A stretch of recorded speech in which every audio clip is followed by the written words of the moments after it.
Hi everyone, welcome to round 5 of Leyland.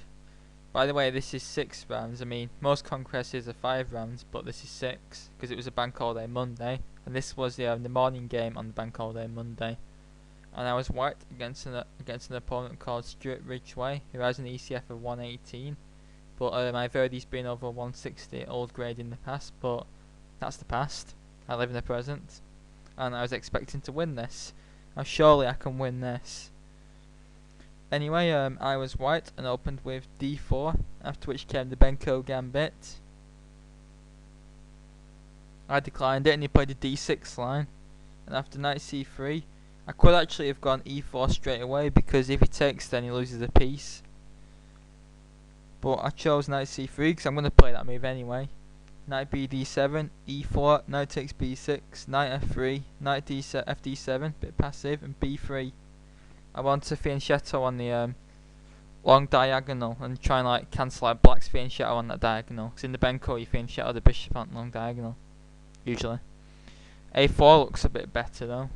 But anyway, in fact, I think I'm threatening a5 to trap the knight there. b3, g6, bishop b2, bishop g7. These bishops are probably going to be traded off at some point. Bishop e2, castles, castles. And now I'd bashed out all this theory in less than 10 minutes and then I started to play really slowly. He plays a5, trying to hack me up on the queen side with a4 and also clearing the a6 square for the bishop so we can like trade bishops or something. Queen d2, because the trades are like good for black because he's got less space. Which is in a lot of d4 knight f6 openings, the trades benefit black due to his lack of space. Bishop a6, and I decided to take it off to draw his rook to a rather awkward square, where it might become a tactical vulnerability. And now I play knight e2 because I want to swap these bishops off because the thing is that because when black loses his bishop, it's like near his king, protecting all those dark squares, but the bishop I'm losing isn't near my king, so I'll have a more safer king. And he takes, queen takes, and now plays c4. Which isn't a very good move because although it like tries to get knight to d3 via e5, it gives me the move knight d4 to c6, which is a brilliant outpost.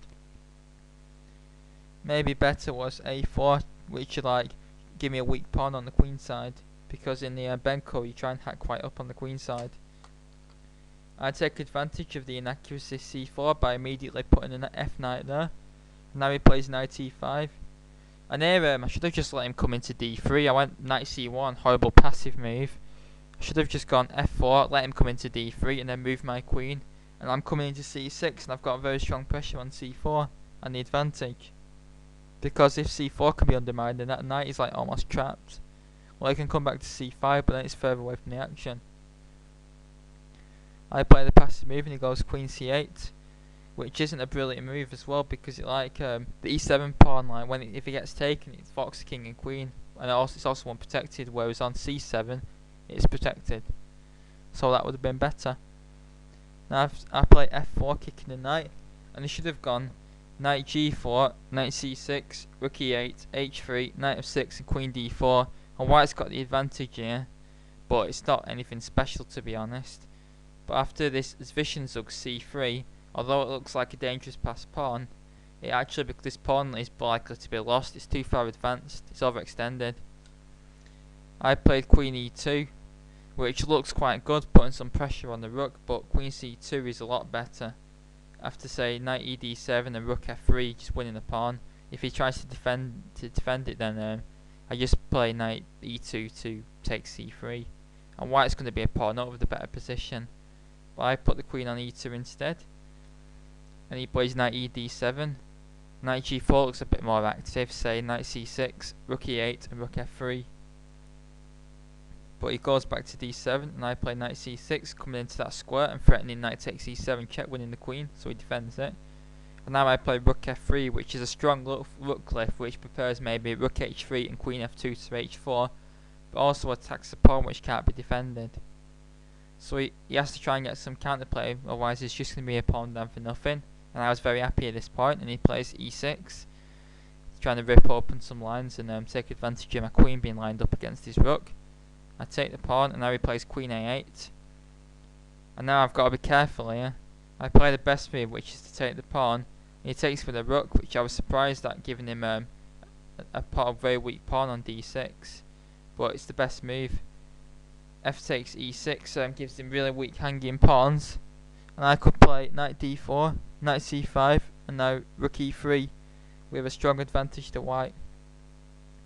But he takes for the rook, and now I play knight d3, which at the time I actually thought was a horrific blunder, but it's actually not a blunder.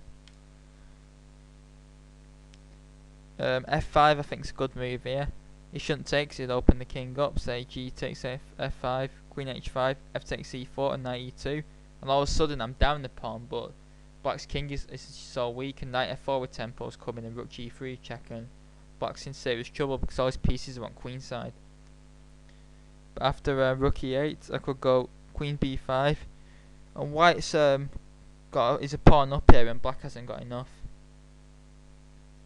I play knight d3, which allows the tactic knight d5, and all of a sudden my knight is attacked twice, and my rook is attacked, and the pawn knight can't be taken because it's pinned to queen. At this thought, I thought I was busted, and I fought for over 25 minutes on this move. I went from having half an hour for 15 moves to 5 minutes for 14 moves. Terrible time pressure alert. And now after rook c4, which is the best move, it takes the knight off, and I can either take the rook or go f5, g takes f5, rook takes, pawn takes, queen takes, and queen f1. And black's open king should give white some compensation for the pawn. I'm also threatening knight f4 as well. But I played rook takes c6, and after queen takes c6, I now had just over a minute for the next 12 moves, and I had planned to play rook c1, hopefully get a bit of counterplay for the lost piece. However, I rather stupidly overlooked I can just simply take the knight.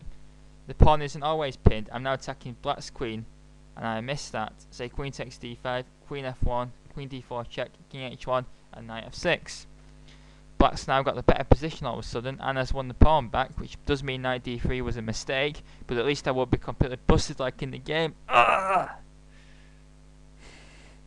Shocking. Absolutely shocking.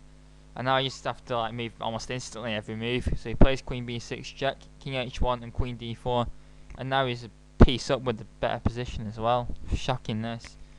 I play rook c4. He could have won immediately with knight takes f4. If I take the knight, then I get back rank mated. That's the thing with queen b6 check. It forced my king to an awkward spot where I can get vulnerable to a lot of back rank mates. And now rook takes d4, then knight takes e2, rook d5, then blah blah blah, just a piece down for nothing in endgame. So that would have been winning immediately. So queen f6 he played, and now I went queen g4. Queen f2 is a slightly better try, but I've got no time. He plays h5. What was really annoying as well is that he'd been playing fast throughout the game, but on a couple of moves he spent like quite a bit of time on him, and I like desperately needed toilet as well, but I couldn't get up because my flag was hanging. I like trying flag was completely hanging. Less than a minute. h5, queen g3, now knight c5, e takes d5, knight takes d3, and now I thought I'd go out of it here. I played h3. I mean, I can't take the knight immediately because I get back rank mated, but I thought now that he's got his knight and rook are on pre, so I'm safe, but it's lost. In fact, the quickest win is to play h4, attacking the queen, and it also shuts out the g3 square, which we are going to see is important. Also, another win is rook e1 check, king h2, and queen a1, but that's just the same as the game, that, because in the game, he went check, king h2, rook e1, and now rook h1 mate is threatened. I just took the knight with seconds left, and he went rook h1 check, again h4, and now rook h1 mate is just going to win next move. But he just does check. This is easily winning. King g3 and queen e1 check. And with 14 seconds left for the last 3 moves, I resigned because a king can't come any further up the board, and the only move's king f3 and then rook f1 check, and I lose the queen and the game. So therefore I resigned, and another crushing defeat to another player near the bottom at pool. I now have 1 out of 5 and 1 game left. I was given a bye in that game. I think they felt sorry for me, so I finished on 2 out of 6. Absolutely shocking tournament.